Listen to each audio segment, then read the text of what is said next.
Roman emperors ruled vast armies, commanded cities across continents, and lived like gods. You'd expect their deaths to be grand poison in a golden chalice, dramatic last words, maybe a noble fall on a battlefield. But no, a surprising number of them died in ways that feel more like deleted scenes from a dark comedy than history books. One was murdered while taking a roadside leak. Another was suffocated in his own bathtub by a personal trainer. One was used as a human stepping stool by a Persian king until his body gave out. Another was stabbed to death by his office staff over a forged to-do list. This wasn't just power. It was a parade of ego, bad decisions, and absolutely chaotic endings. These are the stories of 9 Roman emperors who didn't go out with honor. They went out like the punchline to a joke the empire forgot to finish. And every one of them actually happened. 1. Caligula, killed while peeing in a ditch.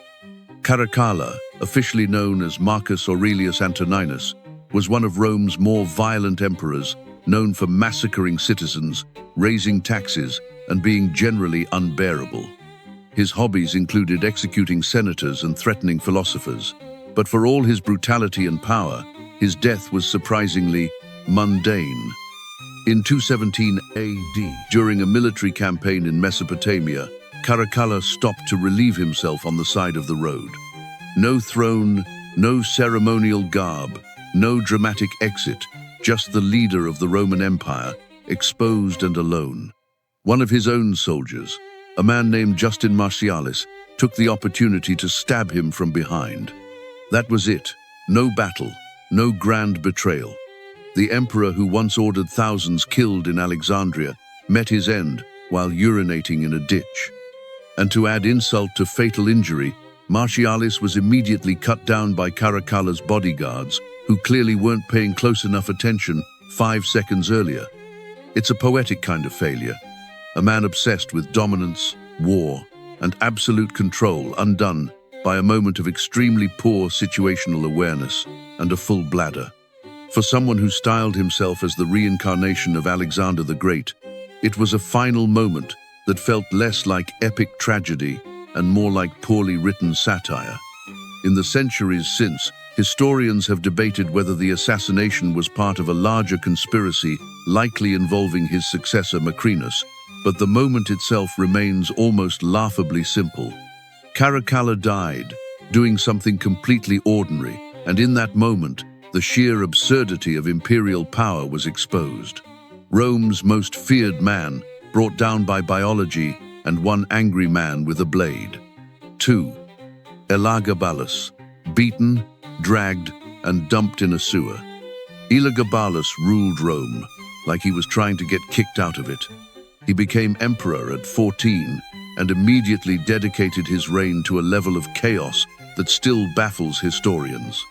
Religious reform, gender-bending outfits, marriages that defied Roman tradition. He didn't just challenge the norms, he obliterated them. He forced senators to worship a meteorite. He married multiple women and at least one man, allegedly referred to himself as empress, and considered offering vast sums to any doctor who could surgically give him female genitalia. His banquets involved live animals, food disguised as rocks, and rocks served as food. The line between performance art and national governance completely disappeared. For the Roman elite, this wasn't innovation, it was humiliation. His behavior wasn't just unconventional, it was offensive to every cultural and political structure holding Rome together. His grandmother, Julia Maesa, ironically the same person who helped him ascend the throne, eventually decided that Rome deserved less scandal and more stability. She convinced the Praetorian Guard to take action. In 222 AD, Iliagula was attacked by his own guards. He and his mother were murdered, dismembered, and publicly displayed. But the violence didn't stop with death. His body was dragged through the streets, stripped of any dignity, and discarded in Rome's main sewer, the Cloaca Maxima. The symbolic weight of that act can't be overstated. The Roman people didn't just reject him as a ruler, they removed him from the collective memory of imperial legitimacy. No burial, no shrine, no monument. The boy emperor who turned the empire into a circus was flushed out of it like waste. It wasn't just execution, it was deletion. 3. Claudius. Mushroomed to death by his wife. Claudius was the classic case of the underestimated uncle, limping, stammering, and considered a political nobody for most of his life. He was thrust into power after the assassination of Caligula simply because he was the only surviving male the Praetorian Guard could find. They pulled him from behind a curtain and made him emperor. It shouldn't have worked, but somehow it did. Despite his unassuming appearance, Claudius proved competent. He improved Rome's infrastructure, conquered Britain, and passed several legal reforms. But his biggest mistake wasn't military or political, it was romantic. His fourth wife, Agrippina the Younger, had ambition that made Julius Caesar look passive. She wanted her son, Nero, on the throne, and Claudius was in the way. In 54 AD, Claudius was served a dish of mushrooms. Soon after, he began experiencing severe illness, vomiting, paralysis, and loss of speech. It's generally believed that the mushrooms were poisoned, possibly followed by a tainted feather or poisoned porridge to ensure he didn't recover. There are at least 3 different versions of the poisoning, all with the same outcome. Agrippina had orchestrated the death of her husband to fast-track her son into power. Claudius lingered in agony before finally dying in the early hours of the morning. Agrippina wasted no time. She declared Nero emperor almost immediately, sidelining Claudius's own biological son in the process. Even in death, Claudius didn't get a clear verdict. His legacy was manipulated, his death narrative spun, and for centuries, debates continued about whether he was a victim of calculated murder or bad mushrooms. Either way, the most competent emperor since Augustus ended up as a footnote in his wife's career strategy, a ruler undone, not by rebellion or war, but by dinner. 4. Nero failed to die dramatically, needed help to finish the job. Nero had a reputation for being flamboyant, paranoid, musically ambitious, and dangerously theatrical. He fancied himself a poet, a singer, an actor, and a god not necessarily in that order, and spent most of his reign juggling art, arson, and executions. Rome caught fire, Christians got blamed, statues of him went up, and senators quietly started sharpening their daggers. By 68 AD, the empire had had enough. Multiple revolts broke out, the Senate declared him a public enemy, and suddenly Nero found himself very alone, very hunted, and very scared. His final day was an extended, unintentional comedy. After fleeing the city with a handful of loyalists, he holed up in a villa on the outskirts of Rome. He had no plan, no army, and no idea how to die. For hours, he paced the room, sobbed, quoted tragic plays, and asked his servants to dig him a grave. He tried to compose final words worthy of his legacy, but couldn't decide on anything dramatic enough. Eventually, a message arrived. The Senate was sending men to arrest him. Facing the prospect of public humiliation, Nero attempted to kill himself. But, lacking the courage to actually do it, he ordered his freedman, a former slave named Epaphroditus, to help him. With trembling hands, he pressed a dagger to his neck. Epaphroditus pushed it in. As he lay dying, bleeding and gasping, soldiers arrived. His last words, "What an artist dies in me." Not "Wave Imperator," not "Long live Rome." Just a final, insecure nod to his fantasy career on stage. The last emperor of the Julio-Claudian dynasty exited the world not with a roar, but with a monologue that no one clapped for. 5. Galba, beheaded in the street by his own bodyguards. Galba's reign was so short, it could almost qualify as an extended guest appearance. After Nero's death, Galba was installed as emperor mostly because he wasn't Nero. That was enough for the Senate. He was old, stern, and considered stable, the political equivalent of a bowl of unseasoned oats. Unfortunately, Galba made 2 immediate mistakes. First, he refused to pay the promised donatives. Those were bonuses the Praetorian Guard expected in exchange for backing a new emperor. Second, He alienated almost everyone around him by appointing a bunch of humorless yes-men and declaring austerity like it was a virtue in Rome. The result was instant betrayal. In early 69, at barely 7 months into his reign, Galba was ambushed in the Forum by his own troops. There was no trial, no warning, and no attempt to spare his dignity. He was cut down in the street while being carried on a litter. His severed head was then paraded through Rome on a pike. The symbolism didn't stop there. To make a final point, the guards stuffed coins into his mouth, a mocking nod to his frugality. Roman politics had a particular way of making statements, and this one was brutal. If you stiff the people with swords, expect sharp feedback. Galba's death ushered in the year of the 4 emperors, a blood-soaked series of rapid-fire power grabs where the Roman Empire basically played musical thrones with actual blood. He came in promising discipline and order. He left with his head used as a piggy bank. 6. Commodus, strangled by his own fitness coach. Commodus was born into a dynasty and raised to rule an empire. Unfortunately, he was also raised like a rich kid with too many hobbies and not enough boundaries. He didn't just enjoy gladiator games, he starred in them. He believed he was the reincarnation of Hercules, posed for statues in lion skins, and renamed the months of the year after himself. He even tried to rename Rome Colonia Commodiana, a branding effort that failed to catch on. He declared that he would open the new year, 193 AD, with a triumphant appearance in the gladiator arena. This wasn't ceremonial. He actually fought. He actually charged money. He considered it a public service. The Senate considered it humiliating. His inner circle had seen enough. A plot was formed by his mistress, Marcia, and several close advisors. They slipped poison into his wine. He vomited it up. Plan B was immediate and far more direct. They summoned his personal trainer, a former wrestler named Narcissus, and gave him the green light. While Commodus was lounging in his bath, Narcissus strangled him to death. No political speech, no uprising, just a muscle-bound man silently choking an emperor in warm water. The man who styled himself as a demigod fell victim to a gym employee with a grudge. Commodus's reign marked the end of the Pax Romana Rome's long stretch of relative peace. His death wasn't just the conclusion of a disastrous reign, it was the signal flare that things were about to spiral. From that point forward, emperors died faster, alliances crumbled quicker, and stability became a nostalgic concept.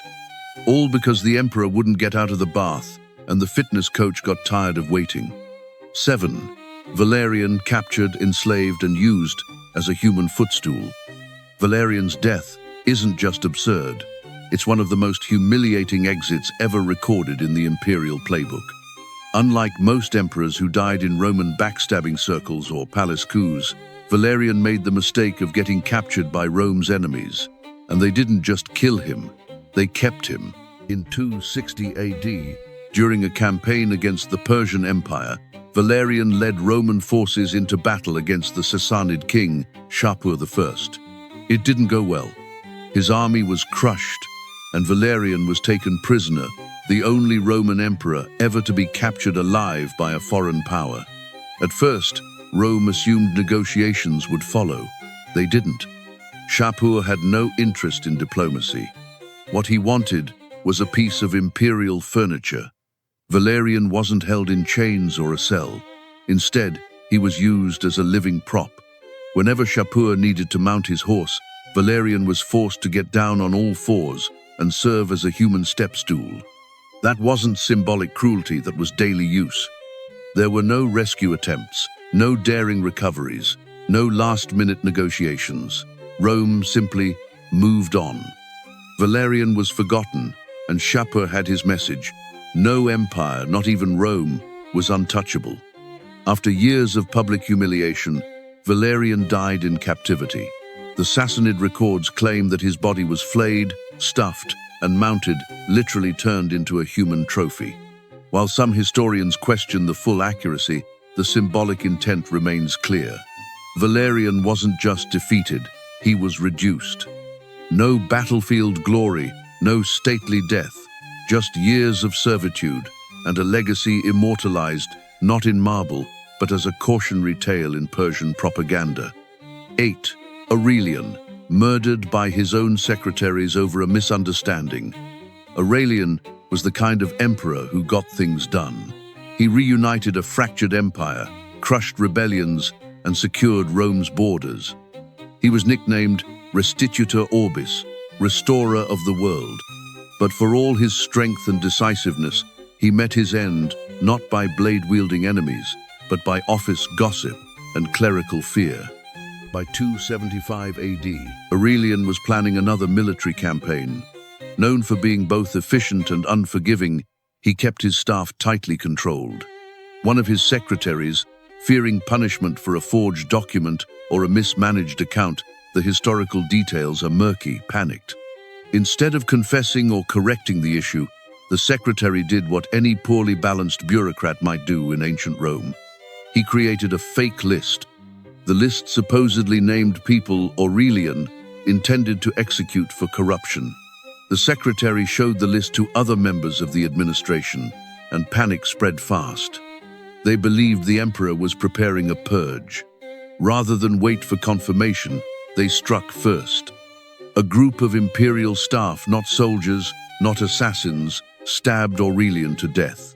The man who had saved the empire from total collapse was taken out by a team of terrified administrators. The best part? The list was fake. There was no purge, no accusations, just a single forger's guilt spiraling into full-blown conspiracy. Rome lost one of its most competent rulers because someone got too scared to admit they messed up paperwork. It wasn't a coup. It wasn't revenge. It was an HR disaster with fatal consequences. 9. Julian the Apostate, killed by a spear, possibly from his own side. Julian wasn't like other emperors. He was educated, philosophical, and deeply skeptical of Christianity, so much so that he tried to undo the Christianization of Rome after Constantine. He preferred old-school Roman gods, wrote essays on Neoplatonism, and personally led his troops into battle. A rare combination of scholar and general, Julian wanted to be remembered as a philosopher king. In 363 AD, during a campaign against the Persian Empire, Julian led his army deep into enemy territory. Supplies ran low, morale dropped, and during a chaotic skirmish, he made a fatal mistake. He entered the battle without wearing armor. Believing himself protected by fate, or just wanting to inspire the troops, he charged in with nothing between him and the enemy except confidence. A spear struck him in the side. It pierced his liver and possibly his intestines. He collapsed and was carried off the battlefield. For hours, he bled internally, dictating philosophical musings as he died. The real twist? No one could confirm where the spear came from. Persian sources never claimed the kill. Roman historians whispered that it may have come from within his own ranks, possibly by a Christian soldier, resentful of Julian's aggressive pagan revival. Whether it was treachery or bad luck, Julian's death effectively ended Rome's flirtation with religious reversal. The Christian tide rolled back in immediately after. He died, quoting Plato, bleeding out in the desert, speculating on fate and metaphysics, while his army crumbled around him. His final words, allegedly, "Thou hast won, Galilean." A farewell not to his enemies, but to Christ the God he spent his reign trying to dethrone. 9 emperors, 9 completely unhinged death. From murder by mushroom to strangulation by wrestler, poisoned dinner parties to HR-induced panic stabbings. The rulers of Rome didn't just die, they performed their deaths like absurd cautionary tales.